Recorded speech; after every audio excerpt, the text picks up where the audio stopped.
Start.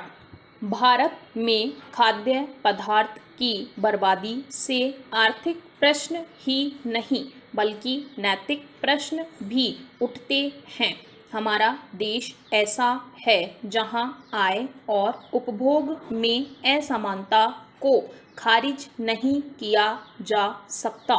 बेहतर और अधिक तर्क संगत खाद्य वितरण के द्वारा भोजन की बर्बादी को आसानी से रोका जा सकता है।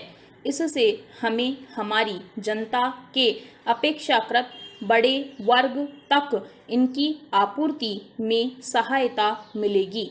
फसल कटाई के बाद की बर्बादी का मामला अभी भी बहुत चिंताजनक बना हुआ है। कुछ वर्ष पूर्व central institute of post engineering and technology की एक रिपोर्ट में अनुमान लगाया गया था कि यह बर्बादी लगभग 100,000 करोड़ रुपए की कीमत तक की होती है। यह दुखद स्थिति है। हमारे ज़्यादातर किसान अपनी जीविका के लिए कृषि कार्य में संलग्न है। उनकी उपज उनके लिए आजीविका का साधन होती है। अपर्याप्त भंडारण व्यवस्था अथवा तंत्र के अभाव में यदि यह नष्ट या बर्बाद हो जाती है तो निर्दोष परिवारों की आजीविका को धक्का पहुंचता है। पैरा यहाँ खाद्य उद्योग की भूमिका महत्वपूर्ण हो जाती है। किसानों तथा विविध और सुदूर बाजारों के बीच की कड़ी बनकर यह उद्योग खाद्य मूल्य श्रृंखला के निर्माण में सहायता कर सकता है। किन्हीं विशिष्ट उपभोक्ता वस्तुओं अथवा उत्पादों के लिए किसानों के साथ यह उद्योग दीर्घकालीन अनुबंध कर सकता है और शीत भंडारण, खाद्य पदार्थों के परिवहन और प्रबंधन और ऐसी प्रौद्योगिकी को बढ़ावा दे सकता है जिससे खाद्य पदार्थों को लंबी अवधि के लिए सुरक्षित और उपयोग के योग्य बनाए रखा जा सकता है। पैरा सरकार भी इस संबंध में आवश्यक कदम उठा रही है। पिछले 4 वर्षों में इसने 42 मेगा फूड पार्कों की मंजूरी दी है, जिनमें से 1/3 पहले से ही परिचालन में है।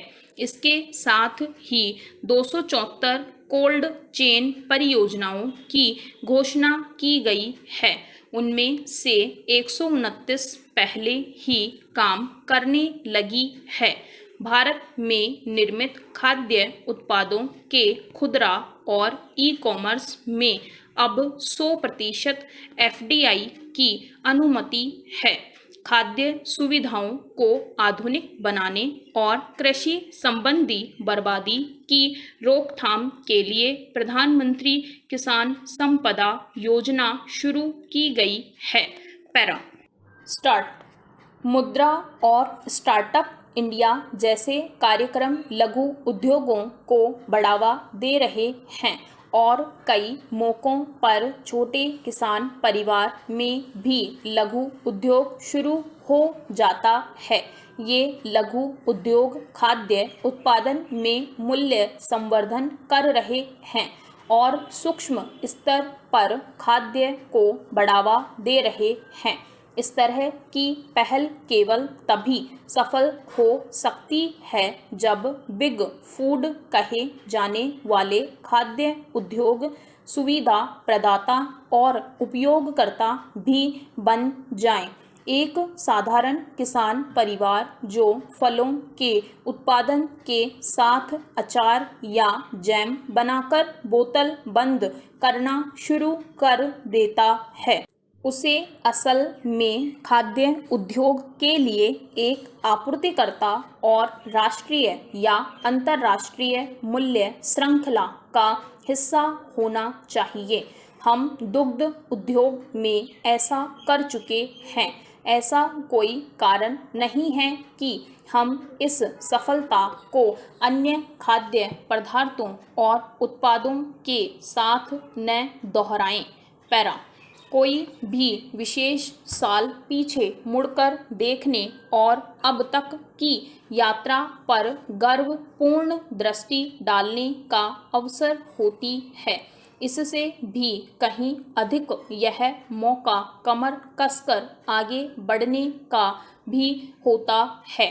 आपकी एसोसिएशन अपनी शताब्दी से पहले केवल 25 वर्ष दूर है। आपको देखना होगा कि वे कौन से मापदंड हैं जो इसे स्वयं के लिए निर्धारित करने चाहिए। आखिरकार कृषि के लिए और खाद्य उद्योग के लिए आने वाले 25 वर्षों की संभावनाएं, चुनौतियां, प्रौद्योगिकियां और अवसर पिछले 75 वर्षों की तुलना में बहुत अधिक हैं। हमारे किसानों की निस्वार्थ मेहनत तथा कृषि और खाद्य उद्योग में प्रौद्योगिकीय और औद्योगिक उन्नति के परिणाम स्वरूप भारत में आज खाद्य पदार्थों की कमी नहीं है। कृषि संबंधी अनेक उपभोक्ता वस्तुओं और यहाँ तक कि खाद्य पदार्थों के मामले में हमारे पास अब सरप्लस भंडार है। वैश्विक बाजार में हमारी भागीदारी बढ़ती जा रही है। व्यापक आर्थिक लाभ के लिए और इससे बढ़कर हमारे किसानों की संपन्नता के लिए हमें अपनी महत्वाकांक्षा को ऊंचा करना होगा। पैरा, आगे हमारे सामने 4 रास्ते हैं। पहला, हमें खेतों से लेकर भोजन की थाली तक की मूल्य श्रृंखला में व्याप्त अंतराल को समाप्त करना होगा। अपने अनाज के लिए किसानों को मिलने वाली कीमत और उपभोक्ताओं द्वारा चुकाई जाने वाली कीमत के बीच देश में और अंतर्राष्ट्रीय स्तर पर दोनों में ही बहुत अधिक अंतर है। इसे कम करना महत्वपूर्ण है। इससे मांग और आपूर्ति की संरक्षा होगी और एक व्यवसाय के रूप में कृषि भी सुनिश्चित होगी। खेतों में पूरे दिन मेहनत करने की किसान की इच्छा शक्ति और प्रेरणा के बिना खाद्य उद्योग फल फूल नहीं सकते। इसे अपनी मूल सामग्री अर्थात कृषि उत्पाद ही नहीं मिल सकेंगे। किसान आपका केवल आपूर्तिकर्ता ही नहीं है, अपितु वह आपका पक्का साझेदार भी है। पैरा, दूसरा और कुछ हद तक पहले बिंदु से संबंधित मुद्दा है भारत में भोजन की बर्बादी की मात्रा का। खेतों या मंडी में सड़ने वाली कृषि उपज भी इसका उदाहरण है। भोजन या पके हुए भोजन की भी बर्बादी होती है। असल में यह एक वैश्विक समस्या है। संयुक्त राष्ट्र के निष्कर्षों के अनुसार 1.2 ट्रिलियन अमेरिकी डॉलर मूल्य का भोजन हर साल फेंक दिया जाता है। यह बहुत भारी बर्बादी है। तुलना करके देखें तो यह भारत की जीडीपी का लगभग आधा हिस्सा बैठेगा।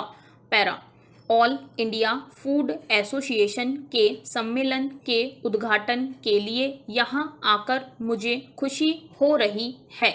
यह एसोसिएशन देश में खाद्य उद्योग की तरक्की और विकास के प्रति समर्पित शीर्ष निकाय है। इसके प्रादुर्भाव में एक दूरदर्शी और अग्रणी भाव निहित है। 1943 में जब एसोसिएशन की स्थापना की गई थी तब तक भारत स्वतंत्र नहीं हुआ था। वह समय उपनिवेशवाद का, युद्ध का और अनाज की कमी का कष्टप्रद समय था। उसी वर्ष बंगाल में भयावह अकाल पड़ा था। ऐसी परिस्थितियों में एसोसिएशन के संस्थापकों ने कृषि खाद्य क्षेत्र के वैज्ञानिक प्रबंधन की आवश्यकता को पहचाना। उन्होंने किसानों और उपभोक्ताओं दोनों की जरूरतों की संरक्षा के लिए और कृषि उत्पादकता को बढ़ावा देने के लिए आधुनिक खाद्य उपयोग के महत्व को समझा। पैरा वर्षों से ऑल इंडिया फूड एसोसिएशन ने अपने लक्ष्यों की प्राप्ति के लिए कड़ी मेहनत की है। इसने बड़ी और छोटी खाद्य इकाइयों को समान मंच पर लाने का काम किया है। इसने एकीकृत खाद्य श्रृंखला स्थापित करने के लिए भी सभी संगत हितधारकों के प्रयासों में तालमेल स्थापित किया है और राष्ट्र हित में योगदान दिया है। ये उपलब्धियां सराहनीय है। स्टॉप। Thank you. इस चैनल को सब्सक्राइब करें और बेल आइकन को प्रेस करें ताकि लेटेस्ट वीडियो की जानकारी आप तक सबसे पहले पहुंच सके। वीडियो को लाइक और डिसलाइक अवश्य करें। कोई सुझाव और प्रश्न हो तो कमेंट बॉक्स में लिखें और वीडियो को अपने फ्रेंड्स और क्लासमेट्स को शेयर करें।